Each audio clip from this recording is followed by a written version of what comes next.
నమస్తే. నేను మీ అశ్విని కుమార్. బీజేపీ నేతలంతా కూడా ఇంకా దక్షిణాదిన పూర్తిగా ఫోకస్ పెట్టారు. ఉత్తరాదిన ఎట్లాగో వాళ్ళు అనుకున్న స్థానాలు ఖచ్చితంగా వస్తాయి, గెలుస్తారని చెప్పి లోక్సభ ఎన్నికల్లో ఇంకా పూర్తిగా దక్షిణాదిన ఒక టార్గెట్ 50 అనే దాని మీద అయితే పూర్తి ఫోకస్ పెట్టారు. ఆ 50 స్థానాల్లో కూడా టచ్ అవ్వాలంటే తెలంగాణలో కూడా అనుకున్న స్థానాలు గెలవాలని, అట్లాగే ఆంధ్రప్రదేశ్లో ఇప్పుడు దాదాపు పొత్తులో వెళ్తున్నట్టుగానే ఉంది. పొత్తులో 6 పార్లమెంట్ స్థానాలు ఉన్నాయి. 6 పార్లమెంట్ స్థానాల్లో 3 అయితే ఖచ్చితంగా గెలవాలి. అట్లా కర్ణాటకలో 28కి 28 స్వీప్ చేయాలని చెప్పి, తమిళనాడులో ఇట్లా ఒక నెంబరు మొత్తానికి సౌత్ ఇండియా నుంచి ఒక 50 అనే ఫిగర్ పెట్టుకున్నారు.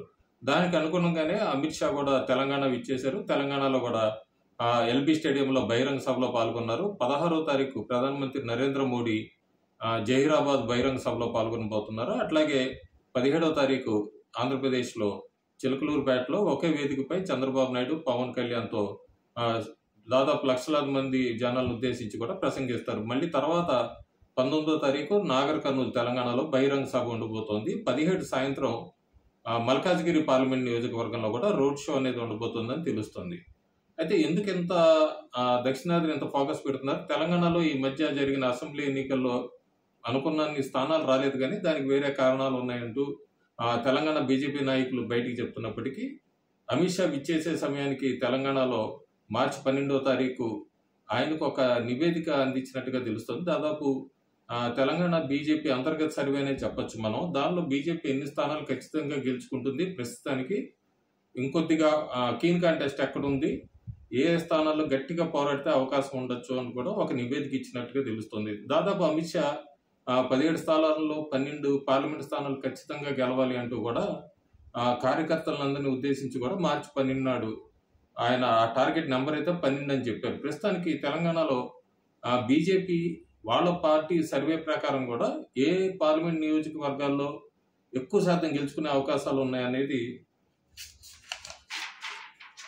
ఆదిలాబాద్ ఒకటి ఖచ్చితంగా చెప్తున్నారు. ఇది నేను చెప్తుంది మార్చి 12వ తారీఖు ప్రకారం. ఆదిలాబాదు, నిజామాబాద్, కరీంనగర్, సికింద్రాబాద్, మహబూబ్ నగర్, చేవెళ్ల, మల్కాజ్గిరి, జహీరాబాద్ ఈ 8 స్థానాల్లో అయితే ఖచ్చితంగా బీజేపీ గెలుస్తుందని, ఇంకా కాంగ్రెస్ నల్గొండ, పెద్దపల్లి, నాగర్ కర్నూల్, మహబూబాబాద్ ఈ 4గిట్లో కూడా కాంగ్రెస్ గెలిచే అవకాశాలు ఉందని, ఖమ్మం 5 స్థానాల్లో, హైదరాబాద్ ఏఐఎంఐఎం గెలుస్తుందని, ఇంకా కీన్ ఎడ్జ్ కింద ఉండే పార్లమెంట్ నియోజకవర్గాలు భువనగిరి, వరంగల్, మెదక్. అయితే భువనగిరిలో బీజేపీకి కాంగ్రెస్కి పోటీ ఉందని, వరంగల్లో కూడా బీజేపీకి కాంగ్రెస్కి హోరాహోరీ ఉంది అని, మెదక్లో బీజేపీకి బీఆర్ఎస్కి వీళ్ళకి మధ్య హోరా ఎడ్జ్ ఉంటుంది బాగా. బీఆర్ఎస్ అక్కడ ఒక మెదక్లోనే రేస్ ఉంది అని చెప్తున్నారు. సో దీని ప్రకారం వాళ్ళు అంచనా వేసుకున్న దాని ప్రకారం 8 స్థానాలు అయితే ఖచ్చితంగా ఇప్పుడు గెలుస్తారని, భువనగిరి, వరంగల్ బీజేపీలో కొద్దిగా, మెదక్లో కొద్దిగా కష్టపడితే ఈ 3 స్థానాలు అంటే దాదాపు 11 స్థానాలు వాళ్ళు ఒక అంచనాకు వచ్చినట్టుగా తెలుస్తుంది. ఈ రిపోర్ట్ అందించారని తెలుస్తుంది మనకి అమిత్ షాకి. ఇంకా 9 స్థానాల్లో అయితే బయటకు అభ్యర్థులను ప్రకటించారు. 7 స్థానాల్లో లిస్టు ఫైనలైజ్ అయింది కానీ బయటికి ఇంకా ప్రకటించలేదు.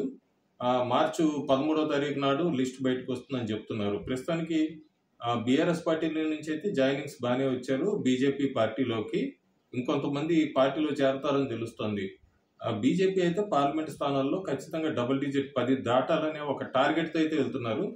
ప్రస్తుతానికి వాళ్ళ అంతర్గత సర్వే ప్రకారం 8 అయితే ఈజీ గెలుస్తారని, మిగతా 3 స్థానాల్లో కొద్దిగా కష్టపడితే గెలుస్తారన్నది అయితే వాళ్ళకి ఒక సర్వే రిపోర్టు ఢిల్లీ నాయకత్వానికి అందించినట్టుగా తెలుస్తుంది. Thank you.